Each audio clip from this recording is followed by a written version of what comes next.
ಕೇರಳದ ಈ ಸರ್ತಿದ ಮಾರಿ ಬರ್ಸ ಬೊಲ್ಲೊಗ ವೇತು ಕುಟುಂಬಲು ಸಾದಿಗೆ ಬೂರ್ನಂಚಾತಂದೆ ಸಮಾಜ ಸೇವೆಡುಪುನ ಏತು ಜನಕ್ಲೆನ ಬದುಕಾವನ ಕಾರ್ಯೋಡು ಸೇರೊಂದೇರು ಐಟು ಊರಿ ಮೀನು ಪತ್ತುನ ಜೈಸಲ್ 2002 ಪ್ರಕೃತಿ ಮುನಿಯುನ ಪೊರ್ತುಡು ಜೈಸಲ್ ಸಾಯಗು ಪೋವಂದುಲ್ಲೇರು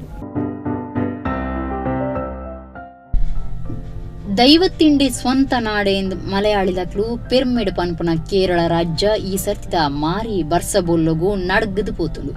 ಎಣ್ಮ ಜಿಲ್ಲೆಲೆಡು ಅವೇತೋ ಜನ ಬದುಕು ಭಾಗ್ಯ ಮಾತ ಕಳೆಯೊಂದೇರು ಏತೋ ಜನಕ್ಕೆ ಜೀವ ನಷ್ಟ ಆತಂಡು ಈ ಪೊರ್ತುಡು ಸಮಾಜ ಸೇವಕರಿಗೆ ಈತನಟ್ಟ ಸಮಾಜ ಸೇವೆ ಮಲ್ಪಂದನಕ್ಲೆಗ್ ಮಾತ ಸಾಧ್ಯ ಐನಾತ್ ರಕ್ಷಣೆ ಮಲ್ಪನ ಕಾರ್ಯನೆ ದೇವೇರಿಡಲ ಮಿತ್ತಂದಾದಿತ್ತಂಡು ಆ ನಮೂನಿಡಾಕ್ಲು ಚಾಕ್ರಿ ಮಲ್ತಂದೇರು ಮಿಲಿಟರಿದಕ್ಲೆನ ಒಟ್ಟುಗೂ ಸೇರೊಂದೇರು ಪ್ರಕೃತಿ ಮುನಿಯುನ ಪೊರ್ತುಡು 2002 32 ವರ್ಷದ ಜೈಸಲ್ ಕೆಪಿ ಸಮಾಜ ಸೇವೆ ಮಲ್ತೊಂದು ಬೈದೇರು ತನೂರ್ದ ಮೀನ್ ಪತ್ತನ ಕೆಲಸೊಡುಪುನ ಜೈಸಲ್ ವೆಂಗರ ಮುತಲ ಮಾಡುಡು ಬೊಲ್ಲುಡು ತಿಕ್ಕಲ್ದನ ಮೂವೇರು ಪೊಂಜು ಬೊಕ್ಕ ಒಂಜಿ ಬಾಲಿನ ರಕ್ಷಣೆ ಮಲ್ಪೆರೆ NDRF ಸಹಾಯಗು ಬೈದೇರು ಕೇರಳ ಬೊಲ್ಲೊಡ್ದು ರಕ್ಷಣಾ ಕಾರ್ಯೊಡುಪುನ ಬಗೆಟ್ ಅರನ ವಿಡಿಯೋ ಚಿತ್ರಲು ಸಾಮಾಜಿಕ ಜಾಲತಾಣಡು ಭಾರಿ ಪುದರ್ ಪಡೆದು ಮೆಚ್ಚುಗೆಗೆ ಸಂದದುಂಡು.